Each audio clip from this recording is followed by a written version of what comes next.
natin guys. Ayan.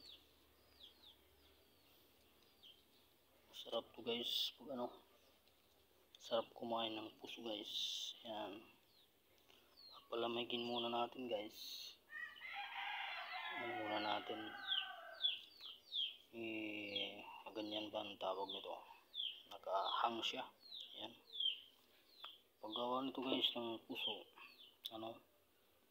Nagawa ka muna nito. Kuha ka muna ng dahon ng ng nyug. Yung pinakabatang batang dahon yung nasa gitna. Yan, kukuha ka niyan. Tapos gagawa ka nito. Ito, lalagyan ng bigas. Yan. Yan, pag nakagawa ka na niyan, ito. Lalagyan niya ng bigas hanggang kalahati lang. Kalahati lang ng bigas. Yan. Dahil tutubo po kasi yan ito. Tutubo pa. Yan. Pag nalagyan na ng lahat ng bigas, yan. Lalagyan mo yan sa kaldero. Yan. Tapos yung kaldero, anuhin mo. Kung halimbawa ganyan karami na yan, yung puso, yan. Yung tubig niyan, lampas hanggang ganyan, hanggang dyan yung tubig. Lampas. Dahil kung dito lang sa sa babala yung tubig, hindi aabot sa taas. Kaya kailangan lampas sa puso yung tubig para luto silang lahat.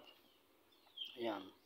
Tapos pag na mga ilang minuto, mga 30 minutes, ayan. Pag kumulo na, tutubo na yan. Tutubo na yung bigas sa loob. Tutubo na. Tapos mapupuno na siya.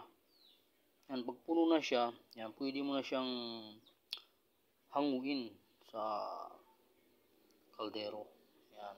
Kaya yan ang result niyan. Yan.